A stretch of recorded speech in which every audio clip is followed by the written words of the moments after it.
Buenos días. Hace unos días di una conferencia en Villacañas, Toledo, titulada Claves hidrogeológicas y jurídicas para la defensa del uso sostenible de las aguas subterráneas en el Alto Guadiana. Creo interesante trocear esa conferencia en varias partes para tener un conocimiento de estas claves, herramientas o esta caja de herramientas para defender la agricultura, la ganadería sostenible, el desarrollo rural de la España interior, de la España rural, y al mismo tiempo preservar y defender el mantenimiento de los ecosistemas asociados a las masas de agua superficiales, su mejora. Para ello, hablaré de 10 claves hidrogeológicas y jurídicas. Hoy, en este primer vídeo, hablaremos del ciclo del agua y los recursos hídricos no contabilizados del Alto Guadiana, que podía ser de cualquier cuenca hidrográfica, no necesariamente del Alto Guadiana, porque la planificación hidrológica en España, a mi modo de ver, tiene los mismos errores, la planificación de las aguas subterráneas me refiero. El segundo apartado sería dónde está la recarga neta de los acuíferos en los actuales planes hidrológicos. ¿Qué ha pasado con las reservas de agua subterránea? Ese sería otro tema. ¿Por qué no es la Agencia Estatal de Meteorología quien dice lo que llueve en el Alto Guadiana y en cualquier cuenca hidrográfica, en la planificación hidrológica actual, insisto? ¿Por qué en el Alto Guadiana no se definen masas superiores e inferiores, masas de agua subterránea superiores e inferiores, como en el caso de la cuenca del Duero o la cuenca del Júcar o incluso en la cuenca del Segura?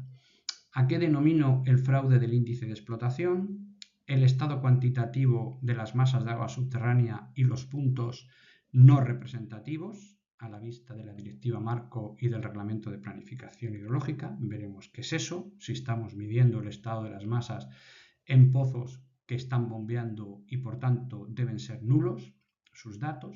El estado químico, igualmente, y los puntos no representativos.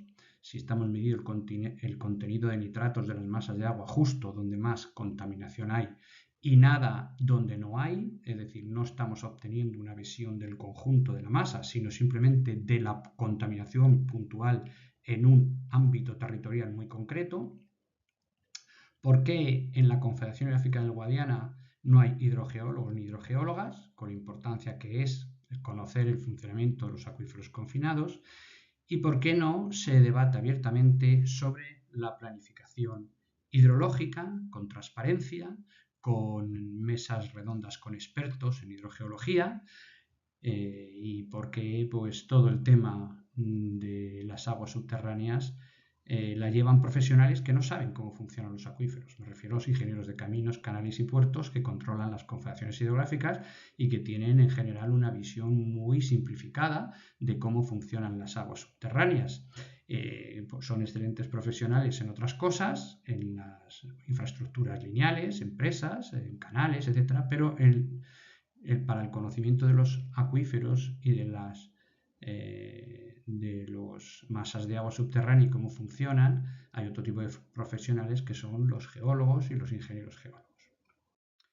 Bien, tenemos que entroncar esta primera parte y esta defensa de las herramientas necesarias para defender el uso sostenible de las aguas subterráneas en dos artículos 40. Por un lado, en el artículo 40 de la ley 41 de la Ley de Aguas, que nos dice que la planificación hidrológica tendrá por objetivos generales conseguir el buen estado y la adecuada protección del dominio público hidráulico y las aguas objeto de esta ley, la satisfacción de las demandas del agua, el equilibrio y armonización del desarrollo regional y sectorial, incrementando las disponibilidades del recurso, protegiendo su calidad, economizando su empleo y racionalizando sus usos en armonía con el medio ambiente y los demás recursos naturales.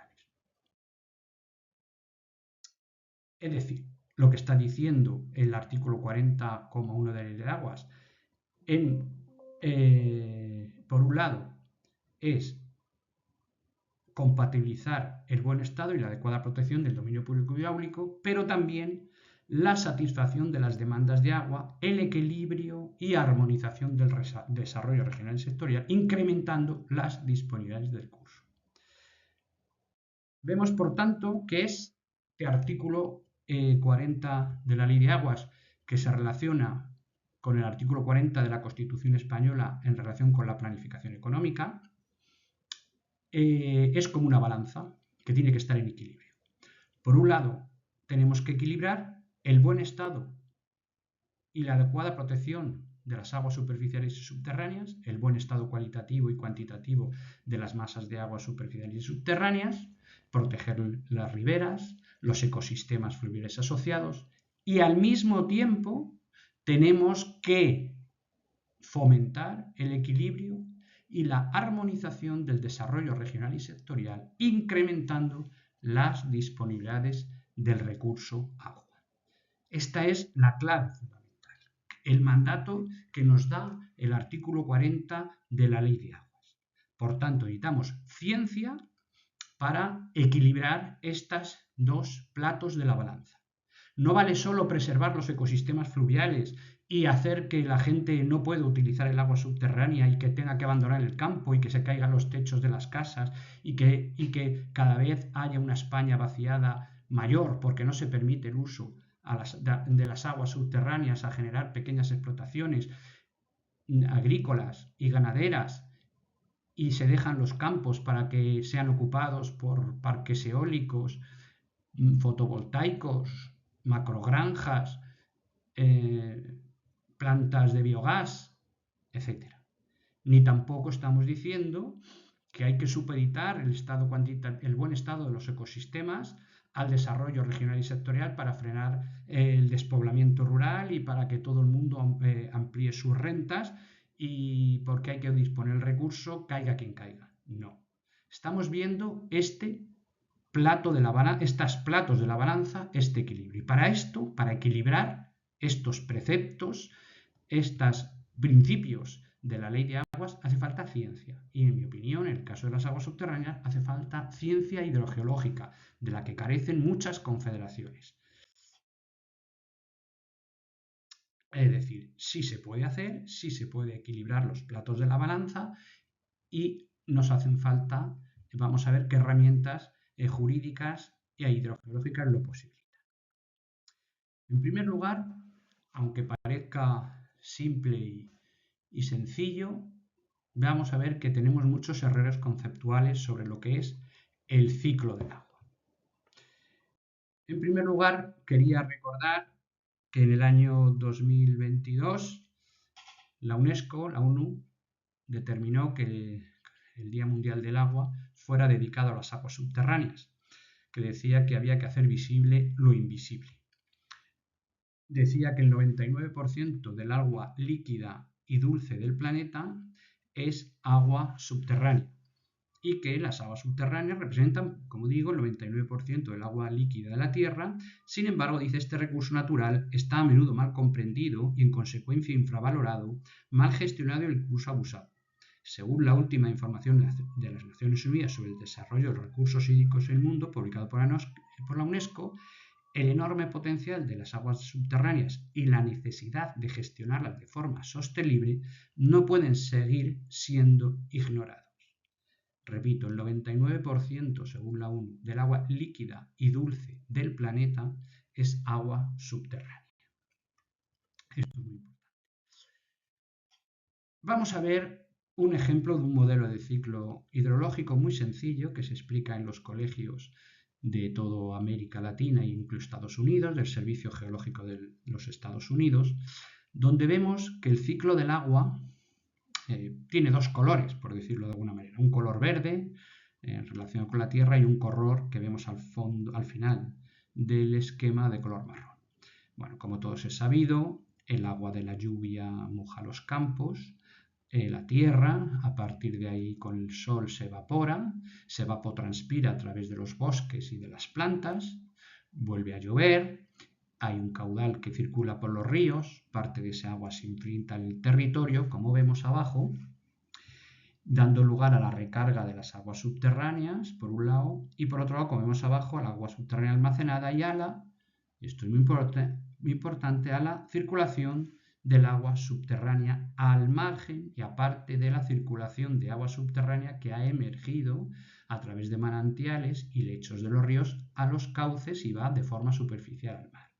Es decir, hay un agua subterránea que se incorpora a la corriente fluvial y hay un agua subterránea que no se incorpora a la corriente fluvial, un agua subterránea neta que acaba transfiriéndose entre cuencas hidrográficas y llegando de forma subterránea al mar. Y esos son los recursos naturales de agua renovables anualmente. Ese modelo que acabamos de ver del ciclo del agua en Estados Unidos y en toda América, y se parece a otros muchos modelos a nivel mundial, también lo tenemos aquí en España y lo vimos en el Libro Blanco del Agua en España del año 2000, donde, como vemos, en España hay una precipitación de 346 kilómetros cúbicos de lluvia, una evapotranspiración real de 235 y la diferencia de ese volumen son 111 hectómetros, 111 kilómetros cúbicos, de los cuales 109 son las aguas que medimos en las estaciones de aforos de los ríos y 2 kilómetros cúbicos, 2.000 hectómetros, son las transferencias subterráneas al mar o a otros territorios. De tal forma que en este balance cuadra perfectamente que si a la precipitación 346 le restamos la evapotranspiración de 235 kilómetros cúbicos, nos salen 111 kilómetros cúbicos de agua de recurso natural. Es decir, es un balance que encaja perfectamente, que cuadra y es el balance de los recursos naturales.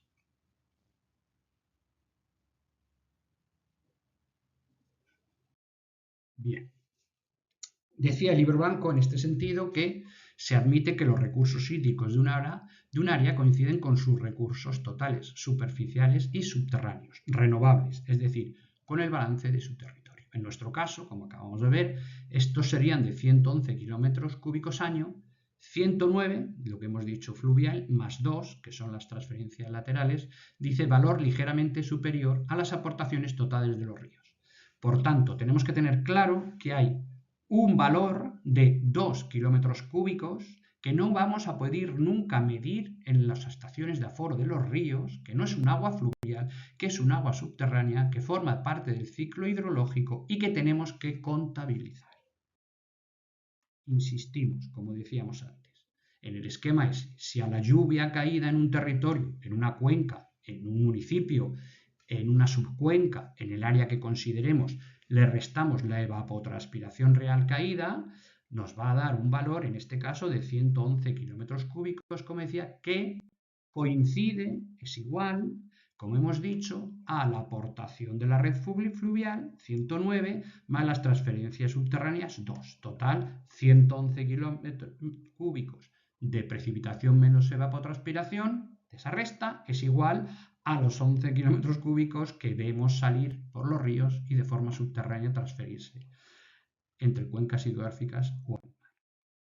Y además nos dice este esquema que nadie pondrá en duda del Libro Blanco del año 2000, que ha sido citado por multitud de expertos y profesionales de universidades como algo admitido a nivel España durante lo que vamos de siglo XXI, habla que la recarga del acuífero es una parte que es la componente subterránea y otra parte la transferencia subterránea al mar o a otros territorios, que es un total de 29. Por un lado, tenemos 27 kilómetros cúbicos de componente subterránea de la escorrentía de los ríos, es decir, el agua de los manantiales que se incorpora a los ríos, el agua que a través de un manantial profundo se incorpora al cauce de un afluente o al cauce de una rambla, y por otro lado los 2 kilómetros cúbicos que teníamos de ese agua que es la recarga neta de los acuíferos, que no tiene nada que ver con los ríos y que va directamente al mar o se ha transferido entre cuencas hidrográficas hasta llegar al mar, transferido de forma subterránea. Total, que la recarga de los acuíferos tiene este valor, dos componentes y un valor de 29 kilómetros cúbicos al año. Bien. Por tanto, hay que tener muy claro, y pongo aquí la primera llamada de atención, la primera sirena, alarma, que una masa de agua subterránea tiene una parte de la recarga de esos 2000 hectómetros de agua subterránea que no es fluvial. Es decir, una parte de agua subterránea que no vamos a ver emerger en el río. Una masa de agua tiene una transferencia, le entra en una transferencia de recursos hídricos que veremos ahora y que hay que calcular para saber cuáles los recursos naturales renovables de esa masa de agua subterránea, porque es una componente que hay que sumar. No nos podemos conformar solo con la parte que le corresponde del flujo fluvial. Eso no son las aguas subterráneas reales. Las reales es esta transferencia subterránea al mar o otros territorios que dentro de cada masa transfiere de unas a otras en profundidad hasta, como digo, salir al mar. Por tanto, y esto no es que lo diga Francisco Turrión, vamos a ver qué es la recarga en el Reglamento de Planificación Hidrológica del Estado español, para que no sea una cosa que digo yo aquí y ya está. Dice, la recarga tiene 4 componentes: infiltración de agua de lluvia, como todos nos imaginamos, el agua de lluvia que se infiltra en el suelo y llega al acuífero, los retornos de riego, ese agua que no absorben las plantas ni se evapotranspira y que se infiltra y también llega al acuífero. Aquí viene lo importante: aportaciones laterales de otras masas y las pérdidas que tienen los cauces en algunos tramos, las ramblas, por ejemplo, agua que pierden y que se infiltran los acuíferos. Por tanto, la recarga de un acuífero tiene 4 variables. No vale con que estudiemos 3, tenemos que estudiar las 4. ¿Y qué nos dice el concepto cuando hablamos que es un recurso disponible? La definición de recurso disponible. Dice, recurso disponible de agua subterránea, dice, es el valor medio interanual de la tasa de recarga total de la masa de agua subterránea. Es decir, la tasa de recarga total, como decíamos, la tasa de recarga total es la tasa de recarga total, eran las 4 variables que hemos dicho. No solo la infiltración de la lluvia, no solo la infiltración de los retornos regadíos, no solo la infiltración de los cauces, sino también las transferencias que la masa recibe lateralmente procedente de otros acuíferos y una parte también transmitirá. Bien. Por tanto, seguimos. Ahora vamos a ver, ¿qué es la recarga en la Directiva Marco del Agua? Bien, la recarga de los acuíferos en la Directiva Marco del Agua dice que a efectos de esta presente directiva se entenderá por recursos disponibles de agua subterránea el valor medio interanual de la tasa de recarga total, volvemos a la recarga total de la masa de agua subterránea, menos el flujo interanual medio requerido para conseguir los objetivos de calidad ecológica para el agua superficial asociada. Es decir, un recurso disponible es una resta. Es la recarga total menos qué agua necesita el ecosistema social fluvial asociado para subsistir y para mantenerse y preservarse. Por tanto, segunda alarma que pongo aquí. Si no sabemos la tasa de recarga total porque nos falta la componente en nuestro cálculo de las aportaciones laterales de otras masas, no sabemos bien, con rigor, cuántos son sus recursos disponibles de esa masa subterránea, porque nos falta una pata de la silla de las 4, calcular. Y esto es lo que nos ha dicho, lo que es el concepto de recarga, porque tenemos que calcular la recarga total.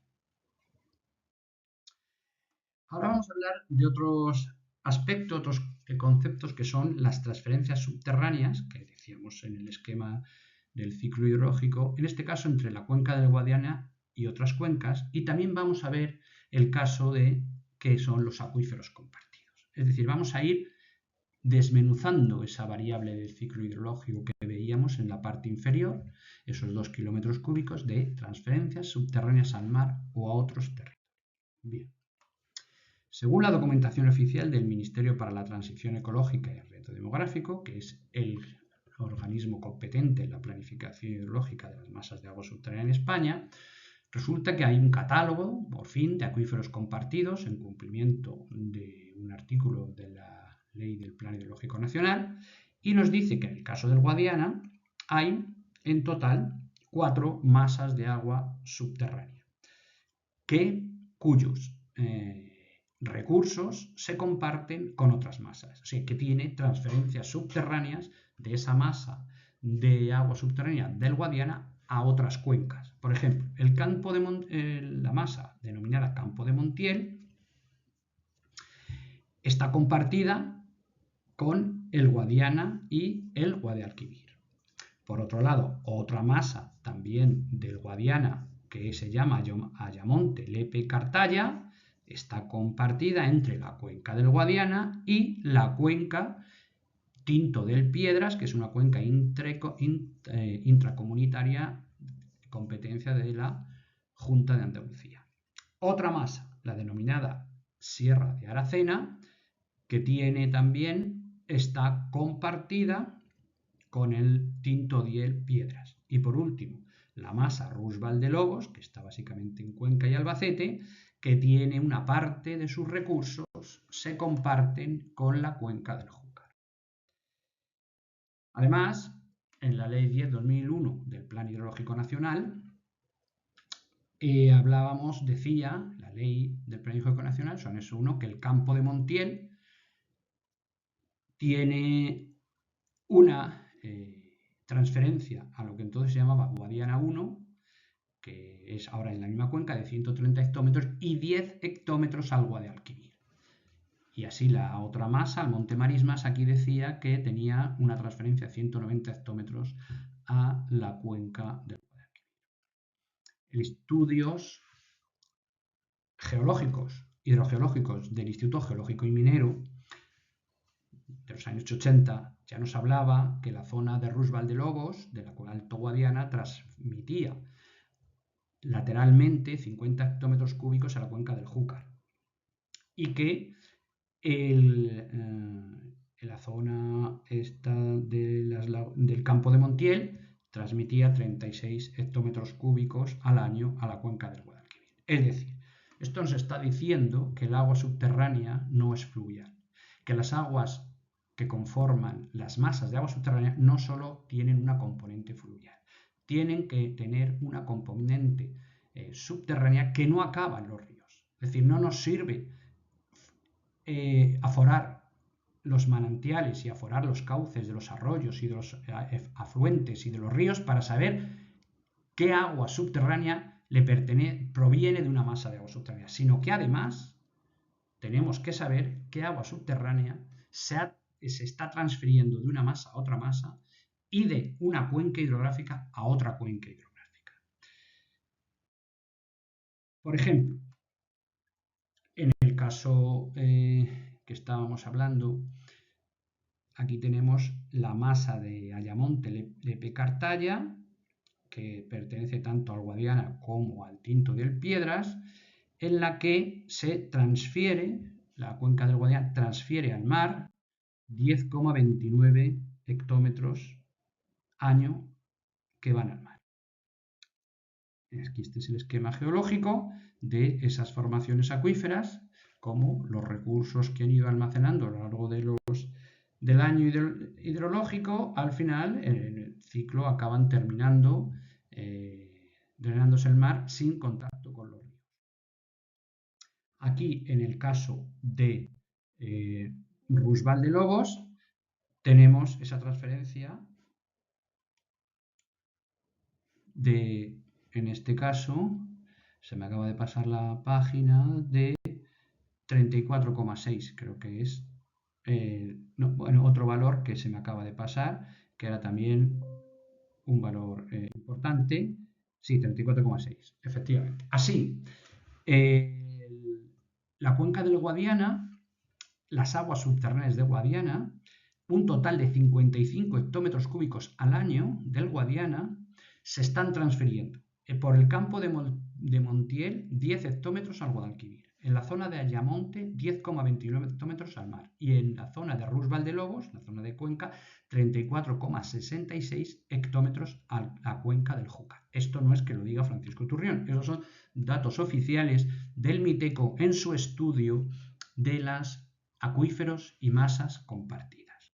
Por tanto, en el balance de los recursos hídricos del Alto Guadiana, nosotros ya podemos poner aquí en el esquema del ciclo hidrológico del libro blanco, rellenar una casilla.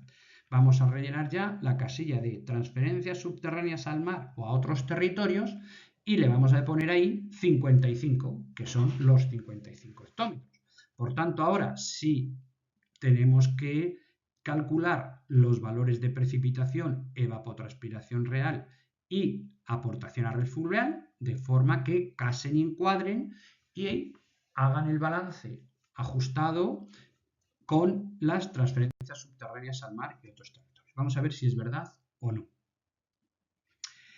No debemos de olvidar, por citar el Instituto Geológico y Minero y sus maravillosos estudios en el Plan de Investigación de Aguas Subterráneas, que se decía que el recurso de una masa de agua subterránea se debe entender por el volumen que llega a la zona y que es la suma de las salidas superficiales, de las urgencias hacia el exterior y de las salidas subterráneas a otras unidades. Salidas subterráneas. Eso tiene que estar contabilizado en los recursos de una masa de agua subterránea.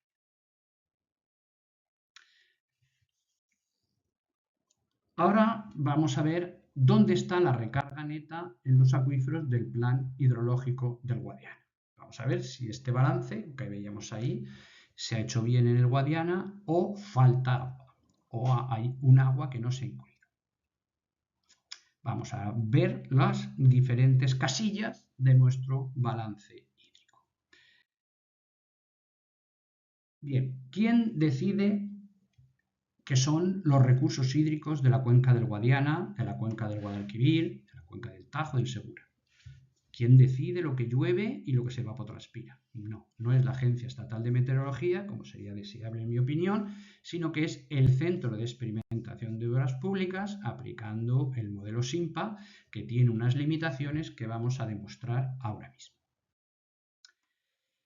Bien, cuando se consulta el Plan Hidrológico del Guadiana, hay un apéndice 9 del anejo 3 que se titula Evaluación de los recursos hídricos en régimen natural en España. Tabla 8, valores medios anuales de las principales variables hidrológicas.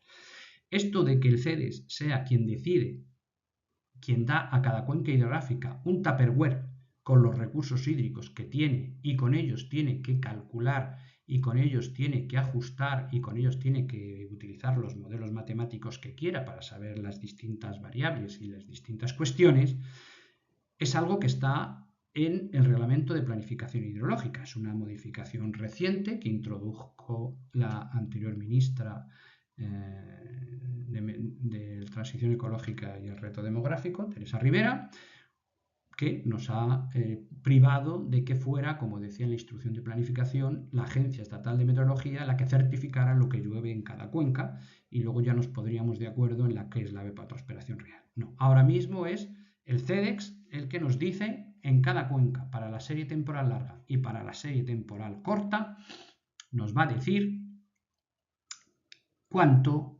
agua y recursos naturales tiene cada cuenca hidrográfica. Y lo vamos a dejar aquí para seguir en otro capítulo explicando este interesante tema que, como veréis, va a tener importantes sorpresas que nos van a, por lo menos como a mí, a preocupar.